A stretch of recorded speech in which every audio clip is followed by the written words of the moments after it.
नमस्कार, स्वागत है आपका झारखंड समाचार में। चलिए जानते हैं आज की झारखंड की अब तक की सबसे बड़ी और महत्वपूर्ण खबरों के बारे में। सभी खबरें आपके लिए काम की होने वाली है।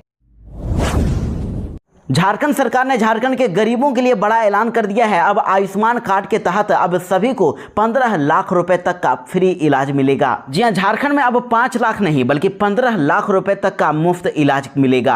आयुष्मान योजना के तहत 5 लाख का लाभ पहले की तरह मिलता रहेगा, पर अगर इलाज में इससे ज्यादा राशि खर्च होगी तो राज्य सरकार और 10 लाख रुपए का इलाज कराएगी। लेकिन ये बीमा राशि मुख्यमंत्री अबुआ स्वास्थ्य सुरक्षा योजना के तहत दी जाएगी। आपको बता दें कि जितने भी आयुष्मान कार्ड धारक हैं सभी मुख्यमंत्री अबुआ स्वास्थ्य सुरक्षा योजना का लाभ ले सकते हैं। इसके लिए उन्हें अलग से आवेदन नहीं करना होगा। जिस सूचीबद्ध अस्पताल में मरीज इलाजरत होंगे, जहां उनका इलाज चलेगा, वहां शुरुआती 5 लाख का क्लेम खत्म हो जाएगा तो अस्पताल प्रबंधन के द्वारा अबुआ योजना के पोर्टल से रजिस्टर करके मरीज को इस योजना से जोड़ा जाएगा। और अभी वर्तमान में झारखंड में आयुष्मान योजना के तहत करीब 1 करोड़ 23 लाख लाभुकों को यह कार्ड निर्गत किया जा चुका है। यानी कि झारखंड में आयुष्मान कार्ड धारकों की संख्या करीब 1.25 करोड़ है। तो ऐसे में इन सभी 1 करोड़ 23 लाख लाभुकों का नए सिरे से अबुआ कार्ड बनाया जाएगा। झारखंड सरकार इसके लिए अपना अलग अबुआ पोर्टल तैयार कर रहा है। झारखंड में जेएसएससी ऑफिस घेराव मामले में अब 1000 अज्ञात को आरोपी बना दिया गया है। 15 अभ्यर्थियों के खिलाफ नामजद एफआईआर हुआ।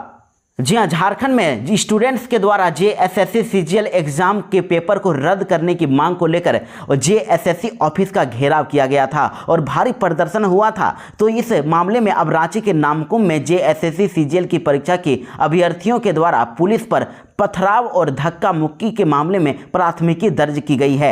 नामकुम थाने में दर्ज प्राथमिकी में 15 नामजद अभ्यर्थी और 1000 अज्ञात को आरोपी बनाया गया है। वहीं कार्यपालक दंडाधिकारी जफर आलम की ओर से थाने में दिए आवेदन में आरोपियों पर धारा 144 के उल्लंघन का आरोप लगाया गया है। आवेदन में कहा गया है कि निषेधाज्ञा लगने के बावजूद भी सैकड़ों की संख्या में अभ्यर्थी जेएसएससी सीजीएल परीक्षा रद्द करने की मांग को लेकर जेएसएससी कार्यालय के पास जमा हुए। दिन भर छात्रों ने हंगामा और सरकार विरोधी नारे लगाए। शाम में जेएसएससी सचिव के साथ छात्रों का प्रतिनिधि मंडल की वार्ता भी हुई। वार्ता के बाद जब प्रतिनिधि मंडल बाहर निकलकर आंदोलन कर रहे छात्रों को जानकारी दी तो इस दौरान कई छात्र उग्र हो गए और पुलिस पर पथराव शुरू कर दिया। इसमें कई पुलिसकर्मी घायल हुए हैं और कई सरकारी वाहनों को भी क्षतिग्रस्त किया गया है। पुलिस की सख्ती के बाद सभी अभ्यर्थी मौके से फरार हुए और घायल पुलिसकर्मियों को अब अस्पताल भेज दिया गया है। झारखंड में प्रधानमंत्री नरेंद्र मोदी ने दी 80,000 करोड़ की योजनाओं का तोहफा, किए बड़े ऐलान। जी हां, प्रधानमंत्री नरेंद्र मोदी ने झारखंड के हजारीबाग के विनोबा भावे यूनिवर्सिटी में अपना संबोधन दिया और उन्होंने लोगों को 80,000 करोड़ रुपए की योजनाओं की सौगात दी। पीएम मोदी ने कहा कि अभी मैंने यहां धरती आबाद जनजातीय ग्राम उत्कर्ष अभियान कार्यक्रम का शुभारंभ किया है और इस योजना पर करीब 80,000 करोड़ रुपए खर्च किए जाएंगे। धरती आबाद जनजातीय ग्राम उत्कर्ष अभियान के तहत करीब 550 जिलों में 65,000 आदिवासी बहुल गांवों का विकास करने का अभियान चलाया जाएगा और इसका लाभ देश के 5 करोड़ से ज्यादा आदिवासी भाई बहनों को मिलेगा। झारखंड के आदिवासी समाज में भी इसका बहुत बड़ा फायदा होगा। मुझे खुशी है कि धरती आबाद जनजातीय ग्राम उत्कर्ष अभियान की शुरुआत भगवान बिरसा मुंडा की धरती पर हो रही है। साथ ही प्रधानमंत्री नरेंद्र मोदी ने हजारीबाग की रैली में झारखंड की महागठबंधन सरकार पर भी जमकर हमला बोला। उन्होंने कहा कि ये रोटी बेटी और माटी को बचाने की लड़ाई है और झारखंड मुक्ति मोर्चा पर तंज कसते हुए कहा कि इन्होंने आदिवासियों की जमीन तो लूटी ही है, सेना की जमीन तक को भी नहीं छोड़ा और पिछले 2 हफ्तों में हजारों तबादले हुए हैं और सरकार बदलते ही इनका हिसाब होगा।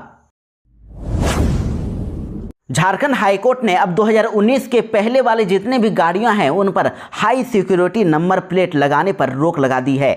जी हां, झारखंड हाईकोर्ट ने यह बड़ा फैसला लिया है। 2019 से पहले निबंधित यानी रजिस्टर्ड वाहनों में हाई सिक्योरिटी नंबर प्लेट लगाने के राज्य सरकार के आदेश पर रोक लगा दी गई है। Chief justice MS Ramchandra Rao और जस्टिस दीपक रोशन की अदालत ने मोटर व्हीकल सिक्योरिटी एसोसिएशन की याचिका पर सुनवाई के बाद राज्य सरकार के आदेश पर रोक लगा दिया है।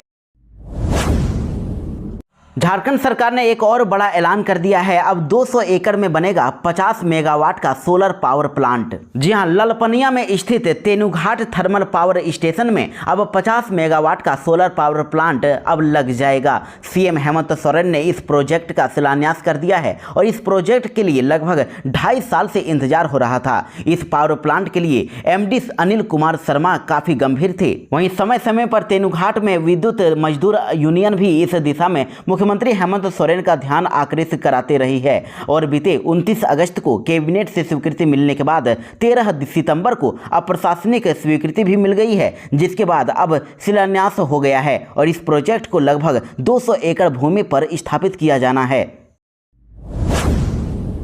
झारखंड में मौसम विभाग ने आज भी बारिश को लेकर अलर्ट जारी कर दिया है और 5 और 6 अक्टूबर को मौसम की आंख मिचौली देखने को मिलेगी।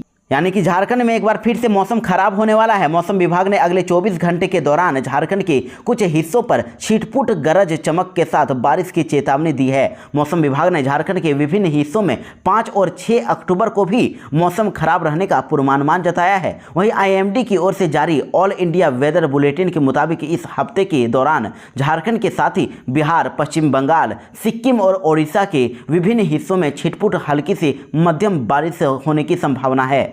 तो आज झारखंड के किन किन जिलों में बारिश होगी? देखिए, आज बोकारो, गुमला, हजारीबाग, खूंटी, रामगढ़, रांची, चाईबासा, जमशेदपुर, सिमडेगा, सरायकेला, चतरा, गढ़वा, कोडरमा, लातेहार, लोहरदगा, पलामू, देवघर, धनबाद, दुमका, गिरिडीह, गोड्डा, जामताड़ा, पाकुड़ और साहिबगंज के कुछ जगहों में अलग अलग स्थानों पर छिटपुट गरज चमक और तेज हवाओं के साथ बौछारें पड़ने का येलो अलर्ट जारी किया गया है। 24 घंटे के दौरान भारी बारिश हो सकती है। झारखंड के साहिबगंज में बदमाशों ने दिया बड़ी घटना को अंजाम, रेलवे ट्रैक को बम से उड़ाया। जी हां, साहिबगंज में एनटीपीसी एमजीआर रेलवे ट्रैक को बदमाशों ने बम से उड़ा दिया है। इसमें ट्रैक का 470 सेंटीमीटर टुकड़ा क्षतिग्रस्त हो गया है। ब्लास्ट इतना जोरदार था कि रेलवे ट्रैक का हिस्सा 39 मीटर दूर जाकर गिरा और ब्लास्ट के बाद ट्रैक में 770 सेंटीमीटर का एक गैप आ गया है। वहीं 3 फीट गहरा गड्ढा हो गया है। ये ब्लास्ट पिलर नंबर 40/1 के पास हुआ है। ट्रैक का टुकड़ा पिलर संख्या 39/15 पर जाकर गिरा और बताया जा रहा है कि जिस रेलवे लाइन को उड़ाया गया है वो एनटीपीसी की विशेष लाइन है। इस लाइन के जरिए ललमटिया से फरक्का तक कोयला लेकर मालगाड़ियां चलती है और घटना के संबंध में स्थानीय लोगों का कहना है कि ये कोयला चोरों की भी हरकत हो सकती है। फिलहाल मामले की जांच पुलिस कर रही है। झारखंड में मुस्लिम समाज ने निकाला आक्रोश मार्च, उग्र आंदोलन की दी चेतावनी। जी हां, झारखंड के सिमडेगा में मुस्लिम समाज के बैनर तले आक्रोश मार्च निकाला गया और शहर के जमजम कॉम्प्लेक्स के समीप निकाले गए आक्रोश मार्च में स्वामी रामगिरी द्वारा पैगंबर मोहम्मद साहब के ऊपर दिए गए विवादित टिप्पणी के खिलाफ जमकर नारेबाजी करते हुए एसडीओ कार्यालय पहुंचे और मुस्लिम समाज ने स्वामी रामगिरी की गिरफ्तारी की मांग की है। मांग पूरी न होने पर उन्होंने उग्र आंदोलन की चेतावनी दे दी है।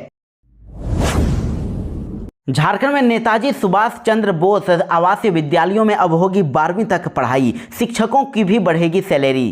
जी हां, नक्सल पीड़ित परिवार के बच्चों, अनाथों एवं मानव तस्करी के शिकार बच्चों की शिक्षा के लिए संचालित किए गए नेताजी सुभाष चंद्र बोस आवास विद्यालयों में अब 12वीं तक पढ़ाई होगी। समग्र शिक्षा अभियान की मुख्य सचिव की अध्यक्षता वाली राज्य कार्यकारिणी समिति की हुई बैठक में इन विद्यालयों को 12वीं तक अपग्रेड करने के प्रस्ताव पर स्वीकृति प्रदान कर दी गई है और इसके लिए इन विद्यालयों में आवश्यक संरचनाएं विकसित की जाएंगी तथा अनुबंध पर शिक्षक भी बहाल किए जाएंगे। और अभी तक इन विद्यालयों में 10वीं तक की पढ़ाई होती थी। इसमें राज्य में ऐसे टोटल 26 आवासीय विद्यालय संचालित हैं जहां पर अब 12वीं तक की पढ़ाई करवाई जाएगी।